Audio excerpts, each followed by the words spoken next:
मैं हूँ आपके साथ राधा अग्रवाल और आप देख रहे हैं भारत एक्सप्रेस। तो देखिए आज मैं मौजूद हूँ होटल क्लार्क में वाराणसी में, जहां पर आज गाजीपुर लिटरेचर फेस्टिवल का भव्य आगाज होने जा रहा है। आइए हम आपको तस्वीरें दिखाते हैं किस तरीके से मंच सजकर तैयार है। आप देख सकते हैं यहाँ पर भारत एक्सप्रेस के सीएमडी उपेंद्र राय जी भी पहुंचेंगे और हमारे साथ अपने विचार भी साझा करेंगे। तो आइए आपको लेकर चलते हैं अंदर, जहां पर तैयारियां हो चुकी हैं, गेस्ट आने शुरू हो चुके हैं। हमने तैयारियां कर ली है क्योंकि देखिए 4 से 5 दिनों से लगातार हम तैयारियां कर रहे हैं कि किस तरीके से हम इस आयोजन को भव्य बनाएंगे। क्योंकि देखिए सब जानते हैं बड़े शहरों में लिटरेचर फेस्टिवल होना आम बात है, लेकिन गाजीपुर जैसे शहर में लिटरेचर फेस्टिवल होना ये एक बहुत बड़ी बात है। और ऐसे में किस तरीके से आम जनता को साहित्य से जोड़ा जाएगा, किस तरीके से उनको मोटिवेट किया जाएगा कि ज्यादा से ज्यादा साहित्य से वो जुड़े,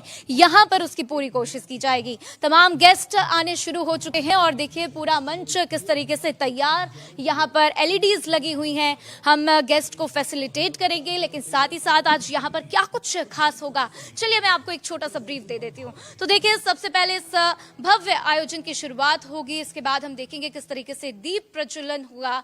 इसके बाद भारत एक्सप्रेस के सीएमडी यहाँ पर बताएंगे कि क्यों गाजीपुर को चुना गया है और क्यों गाजीपुर का साहित्य लोगों तक पहुंचना बेहद जरूरी है। और देखिए उसके बाद से एक एक करके तमाम गेस्ट आएंगे, उनसे बातचीत होगी।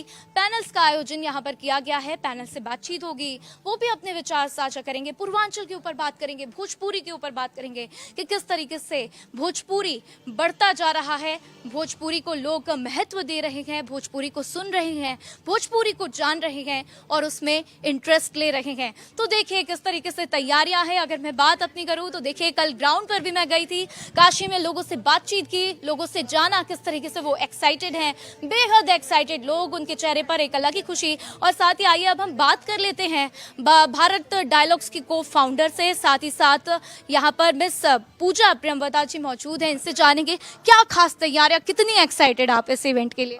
8 महीनों से हम लगे हुए हैं भारत डायलॉग्स पे, इस पे काम करने में, एंड कुछ महीनों से आप लोग भी हैं। Bharat express has been with us on this journey. We brought the world to Varanasi and Ghazipur.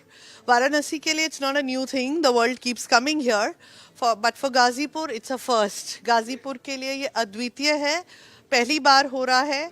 और मुझे लगता है कि कल परसों जब हम गाजीपुर जाएंगे तो आपको असली थ्रिल पता चलेगा इस फेस्टिवल का। वाराणसी को आदत है बड़े इवेंट्स की और ये उसी लीग में एक बहुत बड़ा इवेंट है। बिल्कुल। एक छोटा सा और सवाल है कि किस तरीके से हम देखते हैं बड़े शहरों में तो भव्य आयोजन किए जाते हैं, बड़ा आगाज होता है, लेकिन गाजीपुर को चुना गया है, उसके पीछे की सोच क्या है और क्यों गाजीपुर ही? तो ये सिंपल जवाब तो ये है कि हमारे जो सीएमडी हैं भारत एक्सप्रेस के उपेंद्र राय जी और जो मेरे को फाउंडर हैं विवेक सत्यमित्रम, वो दोनों गाजीपुर से हैं। But that is not the answer. मैंने उन दोनों से बहुत सुना था गाजीपुर का जो इतिहास और साहित्य रहा है, और फिर हमने डिस्कवर किया भारत डायलॉग्स की टीम ने कि वाकई गाजीपुर का इतना रिच हिस्ट्री हेरिटेज रहा है जिसको उसका ड्यू नहीं मिला है। It needs to be highlighted. And then we thought कि भारत डायलॉग्स का जो मिशन है to take the conversations that happen in the boardrooms in the 5 stars of tier 1 cities to the tier 2 tier 3 cities, उसके लिए गाजीपुर सबसे बेहतर शहर हमें लगा और इसलिए हम गाजीपुर जा रहे हैं। बिल्कुल, थैंक यू मैम। और देखिए हमारे साथ जो है विवेक सत्यमित्रम जी भी मौजूद हैं, ये भी भारत डायलॉग्स के को फाउंडर हैं, इनसे भी जान लेते हैं कितनी एक्साइटमेंट और कितने दिनों से तैयारियां चल रही हैं। तैयारियां तो लगभग 8 महीने से चल रही हैं और अब फाइनली हम उस दिन पे आ पहुंचे हैं जब गाजीपुर में एक नया इतिहास लिखने जा रहे हैं हम। और भारत एक्सप्रेस के सौजन्य से भारत डायलॉग्स ये आयोजन इस स्तर पे कर रहा है जिसकी कल्पना शायद इस इलाके में नहीं की गई थी। और अब तक मुझे नहीं लगता कि पूर्वांचल के इतिहास में इस स्तर का कोई साहित्यिक सांस्कृतिक आयोजन हुआ है पहले।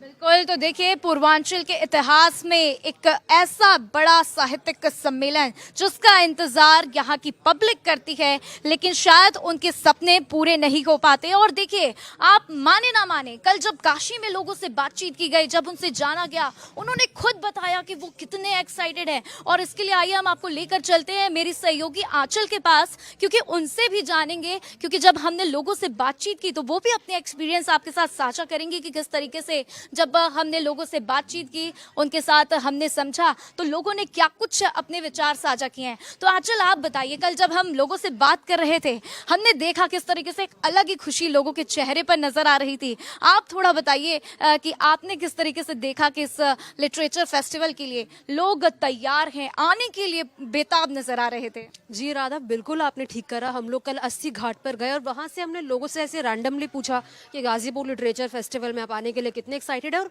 हैरानी की बात यह कि उन लोगों को पता था, और जिस हिसाब से उन्होंने साहित्य को लेकर अपना इंटरेस्ट दिखाया, मतलब हम लोगों की बात करें, हम पत्रकार हैं लेकिन हम भी उतना नहीं पढ़ते होंगे जितना उन लोगों ने साहित्य को लेकर अपना इंटरेस्ट दिखाया, लिटरेचर को लेकर बातें की। क्योंकि आज का जैसा ज़माना है, रील्स में सब इंटरेस्ट रखते हैं, लेकिन लोग इतने ज़्यादा इंटरेस्टेड थे लिटरेचर में, यहाँ पर आने के लिए इतने एक्साइटेड थे, नई चीज़ें सीखने के लिए इतना ज़्यादा एक्साइटेड थे कि देखकर उन्हें एक प्रेरणा मिली कि हमें भी और ज़्यादा पढ़ना चाहिए, लिटरेचर में बहुत ही ज़्यादा इंटरेस्ट देना चाहिए।